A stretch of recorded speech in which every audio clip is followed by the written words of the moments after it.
আসসালামু আলাইকুম। আজকে আমি রান্না করব গরুর কলিজা ভুনা। এখানে গরুর কলিজা নিয়েছি কিছু গরুর গলার যে ডুর সেই অংশ, আবার কিছু ফ্যাপসা ছোট, ছোট টুকরো করে কেটে নিয়েছি। এরপর একদম ফুটন্ত গরম পানি দিয়ে চামচের সাহায্যে খুব ভালো করে নেড়ে নেব। এতে করে কি হবে, কলিজার ভেতরে থাকা সমস্ত দুর্গন্ধ আর রক্ত একদম ভালো করে বের হয়ে যাবে। তবে এই গরম পানি দিয়ে ধোয়ার এই প্রসেসটা কিন্তু ২ বার করতে হবে। একবার গরম পানি দিয়ে ধুলে কিছু রক্ত থেকে যায় ভেতরে, ভালো করে যায় না। তো একবার ধোয়ার পরে গরম পানি দিয়ে আরও একবার খুব ভালো করে কলিজাগুলোকে ধুয়ে নিতে হবে। এ পর্যায়ে ২ বার করে গরম পানি দিয়ে ধোয়ার পর ঠান্ডা পানি দিয়েও কয়েকবার ধুয়ে নিব। এম দে দে ক্যামেরার সামনে দেখানো যাচ্ছে যে ভেতরের একদম রক্তগুলো বের হয়ে গেছে। পাশাপাশি কলিজাগুলো কিন্তু একদম সফট রয়েছে। অনেক ক্ষেত্রে দেখা যায় অনেকেই গরুর কলিজা সিদ্ধ করে পানি ফেলে দিয়ে রান্না করে। সেই ক্ষেত্রে রান্নার আগে এটাকে সিদ্ধ করলে কলিজাটা একদম শক্ত হয়ে যায়। রান্নার পরে সেটা আর নরম হয় না, খেতেও মজা লাগে না। তো সিদ্ধ না করে এইভাবে গরম পানি দিয়ে পরিষ্কার করে নিলে কিন্তু কলিজাটা খেতে একদম নরম লাগে, খেতেও অনেক মজা লাগে।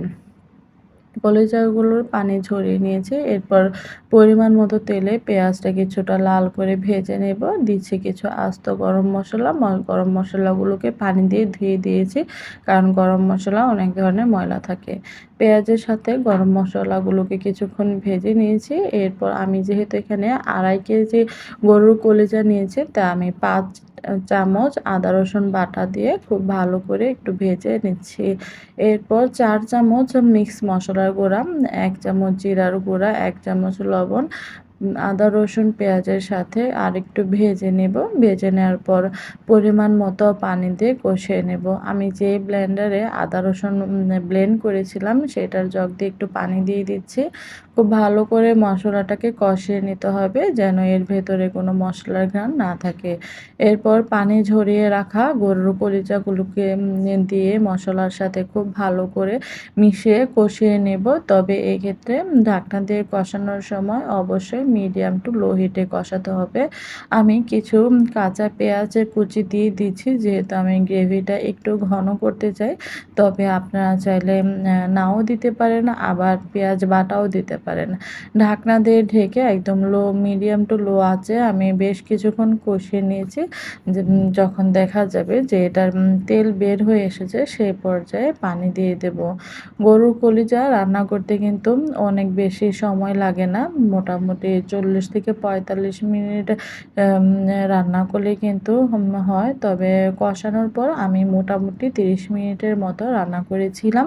এরপর খুব ভালো করে ঢাকনা দিয়ে ঢেকে প্রায় ৩০ থেকে ৩৫ মিনিট সিদ্ধ করে রান্না করার পর যখন ঝোলটা একদম গাঢ় হয়ে যাবে, অনেকটা তেল ভেসে উঠবে, সেই সময় ১/২ চামচ টালা জিরার গুঁড়া দিয়ে দিচ্ছি। গরুর কলিজা কিন্তু গরুর মাংসের মতো হলুদ রঙের হয় না রান্নার পর। এটা অনেকটা একটু কালচে টাইপের হয়ে যায়। তো হয়ে গেল গরুর কলিজা ভুনা। আশা করি রেসিপিটা ভালো লেগেছে। ভালো লাগলে অবশ্যই লাইক, কমেন্ট করবেন, সাবস্ক্রাইব করে আমার পাশে থাকবেন। আল্লাহ হাফেজ।